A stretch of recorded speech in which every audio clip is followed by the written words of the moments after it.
Imagine o impossível: um homem sem nobreza, sem armadura, sem exército, fazendo o império mais poderoso da terra ajoelhar. Ele não era general, nem rei. Era um escravo, um gladiador, um número nas planilhas da morte. Mas quando colocaram uma espada em suas mãos, esperando apenas um espetáculo de sangue, ele devolveu guerra, devolveu fogo, devolveu liberdade. E o nome dele ecoaria pelos séculos como maldição e inspiração. Espartaco. Não foi por vingança, foi por escolha. Ele decidiu que não morreria como propriedade de Roma. Decidiu que não seria o brinquedo de senadores entediados. Em vez de ajoelhar, Espartaco se ergueu. E quando ele se levantou, outros milhares o seguiram. Assim começa a saga real do homem que colocou Roma de joelhos. Um ex-escravo que forjou um exército no caos e iniciou a maior revolta de escravos da antiguidade. E o que era para ser apenas uma fuga, virou uma guerra. Uma guerra que fez os imperadores tremerem. Espartaco nasceu na Trácia, uma terra montanhosa e indomada ao norte da Macedônia, onde hoje se encontram partes da Bulgária, Grécia e Turquia. Ali, a guerra era um modo de vida, e homens aprendiam desde cedo a lutar pela sobrevivência. Seu nome, provavelmente dado pelos romanos, era uma lembrança da sua terra, como era comum na prática de escravizar povos e apagá-los até nos nomes. Ele poderia ter sido qualquer coisa, mas escolheram fazê-lo um nada. Só que Espartaco não se encaixava no estereótipo que Roma projetava sobre os bárbaros. Plutarco, o historiador, escreveu que ele era culto, inteligente e mais próximo do mundo helênico do que das tribos que os romanos tanto desprezavam. Dizem que ele chegou a servir como auxiliar nas legiões romanas, o que o tornava ainda mais perigoso. Ele conhecia a máquina de guerra do inimigo por dentro, mas em algum momento algo se rompeu. Desertou, foi traído. O que se sabe é que ele foi capturado, julgado e lançado às trevas do sistema escravista. Roma pensou que o tinha apagado, mas na verdade ela havia acendido um incêndio. Se essa história já mexeu com você até aqui, escreva nos comentários: Espartaco vive, para que o nome dele nunca seja esquecido de novo. E se você acredita que coragem é dizer não quando todos esperam silêncio, então deixa o like agora mesmo.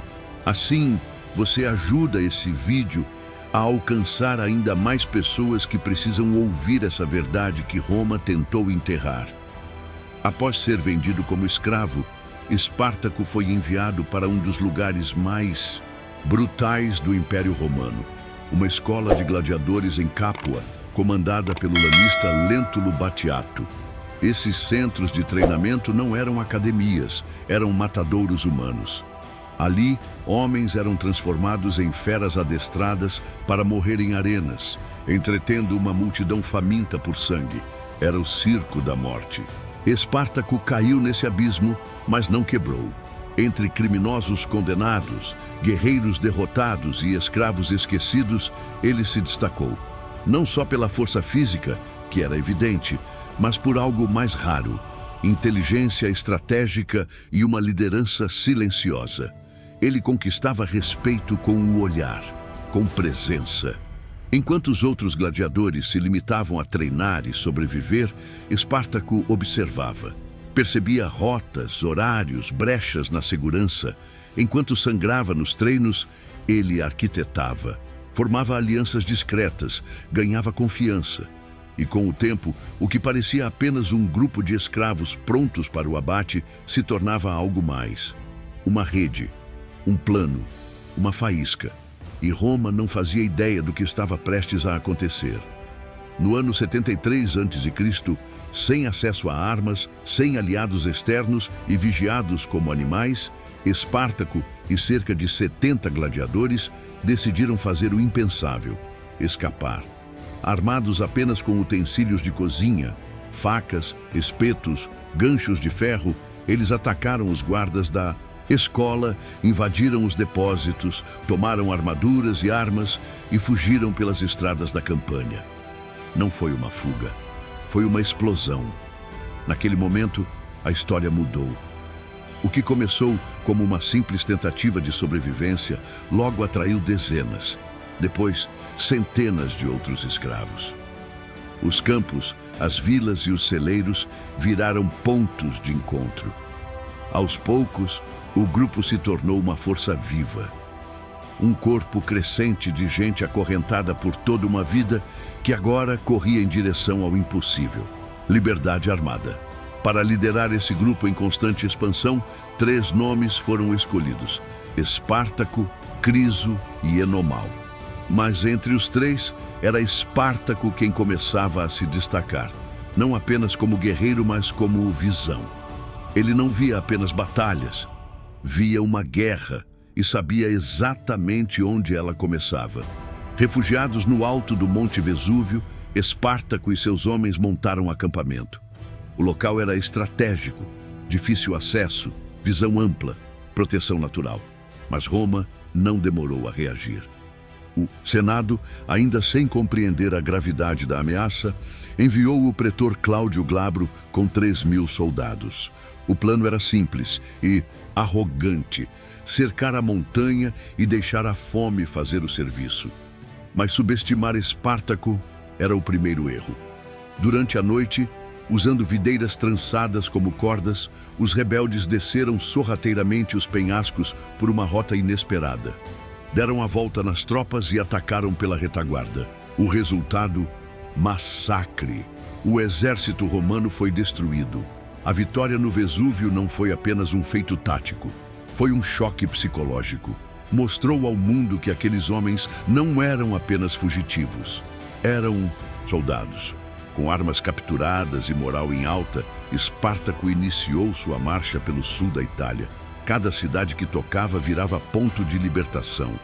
Escravos ganhavam liberdade, vilas eram esvaziadas, arsenais saqueados. Mas o mais importante, o grupo crescia. E Espartaco já não comandava uma fuga, comandava um movimento. O que era um grupo de gladiadores se transformou em algo muito mais perigoso. Um exército improvisado, mas fervoroso. Camponeses miseráveis, pastores armados com ferramentas, escravos libertos, criminosos, desertores, todos começaram a se juntar a Espartaco. Eles não tinham um uniforme, nem uma bandeira. Tinham apenas uma causa: nunca mais se curvar. Montaram bases no sul da Itália, organizaram acampamentos, criaram cadeias de comando e iniciaram treinamentos improvisados. Espartaco proibia ouro e prata. Incentivava seus homens a doar apenas o essencial para a guerra: ferro. Ferro para fazer mais lanças. Ferro para fazer espadas. Ferro para lutar. De 70 homens, Espartaco passou a liderar mais de 40.000. Cada vitória trazia mais adesões. Cada cidade conquistada, mais armas. Cada tropa romana derrotada, mais moral. A República já não via um bando de escravos, via uma ameaça nacional. Roma então enviou o pretor Públio Varínio com 2 comandantes auxiliares. A missão era clara: esmagar a rebelião. Mas, como os anteriores, Varínio subestimou Espartaco. Dividiu suas tropas para cercá-lo. Má ideia. Espartaco atacou primeiro, com força, precisão e fúria.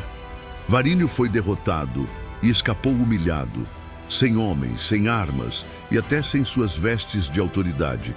No final de 73 a.C., o que havia começado como uma fuga desesperada havia se transformado no maior levante escravo da história de Roma. Espartaco já liderava mais de 70.000 homens. Poderia, talvez, marchar diretamente até Roma. O caminho estava aberto e o medo já rondava os muros da capital. Mas ele fez algo inesperado. Parou. Em vez de atacar Roma, decidiu se consolidar no sul da Itália. Fortificou acampamentos, treinou mais soldados, criou sistemas de suprimento e reforçou a ideia de que a luta era por liberdade, não por saque ou vingança. Espartaco sonhava com algo maior: cruzar os Alpes com seu povo e desaparecer no norte, onde cada um poderia reencontrar sua terra e reconstruir a vida. Mas nem todos queriam partir. Criso, seu companheiro de batalha desde os dias de Arena, queria atacar Roma, queria vingança, queria sangue. O desacordo foi profundo. Criso se separou, levando consigo cerca de 30.000 homens, quase metade do exército rebelde. Foi um erro fatal. Sem o apoio de Espartaco, Criso foi encurralado perto do Monte Gargano e massacrado por forças romanas comandadas por Valério Publicola. A morte de Criso foi mais que uma perda militar. Foi um abalo na alma da revolta. A notícia da morte de Criso abalou Espartaco profundamente. Não era apenas a perda de um aliado, era a perda de um pilar. Como resposta, Espartaco fez algo simbólico e assustador. Forçou 300 prisioneiros romanos a lutarem entre si como gladiadores em honra ao companheiro caído. Uma inversão brutal do espetáculo que Roma tanto adorava. Enquanto isso, a República tentava desesperadamente conter a revolta. 2 novos exércitos foram enviados contra Espartaco. Mas ele, mais uma vez, virou o jogo. Com táticas de mobilidade, emboscadas e o domínio do terreno, derrotou as forças separadamente. Roma não enfrentava um escravo, enfrentava um comandante de guerra. A cada nova vitória, mais homens se uniam ao movimento. Agora eram 120.000 soldados sob sua liderança. Mas havia um problema. Não eram soldados treinados. Eram camponeses, escravos, desertores. Cada um com sua dor, sua esperança e seu caos. A liderança de Espartaco era a cola que mantinha tudo unido. Mas até a melhor cola tem limite. Roma sabia disso e decidiu apostar em um nome frio, implacável e estrategista: Marco Licínio Crasso. Com as legiões de Crasso avançando e a pressão aumentando, Espartaco elaborou um plano audacioso: cruzar o mar e alcançar a Sicília, reacendendo antigas revoltas e reconstruindo sua força longe das garras de Roma. Para isso, negociou com piratas cilícios, mestres em travessias ilegais no Mediterrâneo, mas foi traído. Eles aceitaram o pagamento e desapareceram. Espartaco ficou à beira-mar com milhares de homens e nenhuma embarcação. Tentou improvisar balsas, mas Crasso já estava um passo à frente. Bloqueou toda a costa, impedindo a fuga e isolando os rebeldes numa armadilha sem saída. E então fez o impensável.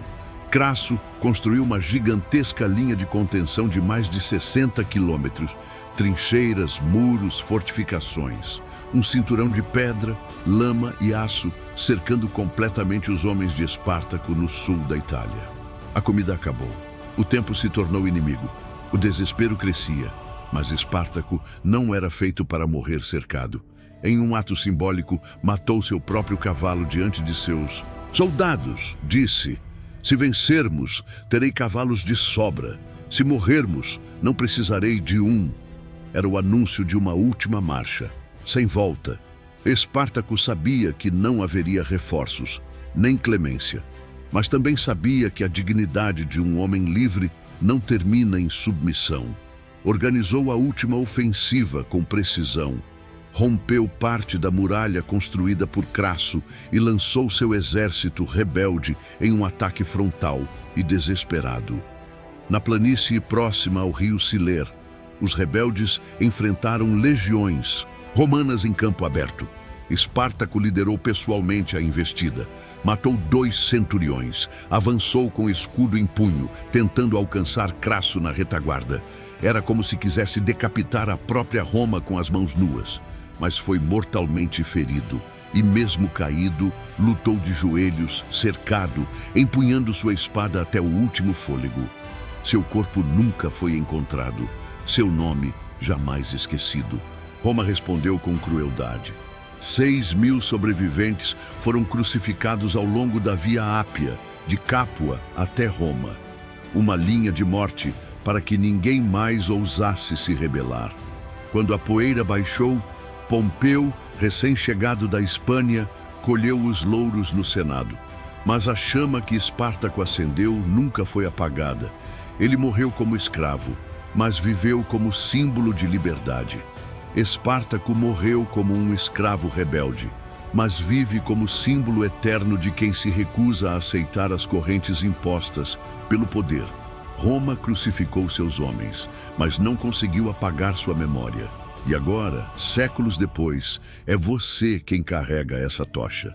Se essa história te tocou, se te fez refletir sobre liberdade, coragem e resistência, então escreva nos comentários: eu não me ajoelho.